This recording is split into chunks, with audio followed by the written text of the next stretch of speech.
ఈరోజు కూడా వ్యర్థమైన మాటలు చెప్పేవారి మీద దేవుని ఉగ్రత వస్తుంది. మోసపోవద్దని ప్రభు ఈరోజు నీకు సెలవెత్తున్నాడు. మోసపోవద్దు, వారి మాటలు బట్టి మోసపోవద్దు. మాటలు చెప్తారు కానీ ప్రవర్తన లేదు, మాదిరి లేదు. మాటలు చెప్పమంటే పొద్దున్న సాయంత్రం దాకా చెప్తారు. అవునా? మాటలు చెప్పండి పొద్దున్న సాయంత్రం దాకా చెప్తారు కానీ పిసోడా మీరు ఎవరంటే నేను క్రైస్తవుని అంటారు. ప్రవర్తన కావాలి, క్రియలు కావాలి పిసోడా. ఈరోజు చాలా మంది మానవ పిసోడా క్రైస్తవ దేవునికి అవమానకరంగా బ్రతుకుతున్నాం. ఈరోజు అవమానం తెచ్చేవాడిగా ఉన్నామా మనం? చెప్పండి పిసోడా, అవమానం తెద్దామా? అవమానం తేవద్దు పిసోడా.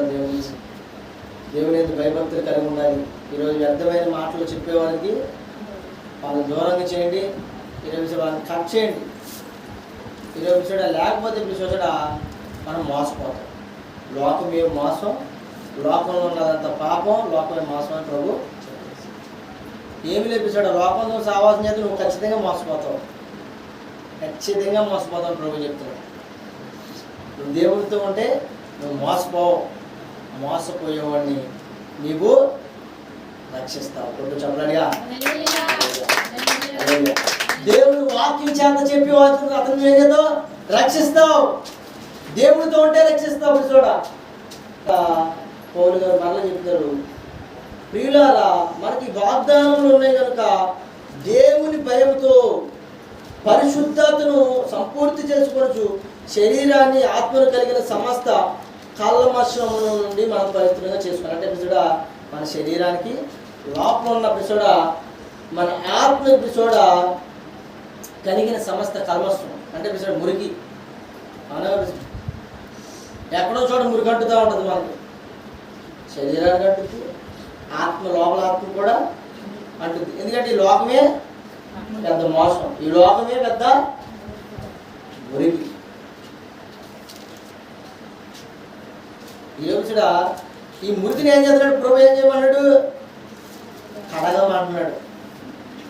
ఈ శరీరానికి, నీ శరీరముకు ఆత్మ కలిగిన సమస్త కల్మషం నుండి మనల్ని పవిత్రంగా చేసుకుందాము.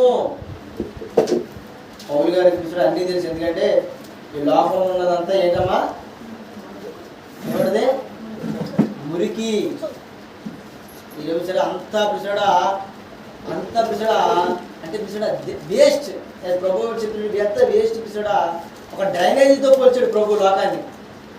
దేంతో పోల్చాడు? డ్రైనేజీ పిసోడా వేస్ట్ ఎలా పిసోడా దాంతో పోల్చాడు. ఎందుకంటే పిసోడా ఈరోజు మనకు అంటుకుంటుందా అంటుకోదా? ఎక్కడికి వెళ్ళినా పిసోడా ఎప్పుడు పిసోడా ఈ లోకంలోనే మురికి మనకు అంటుకుంటూ ఉంటుంది. ఆ మురికిని ఏం చేయాలి? రోజు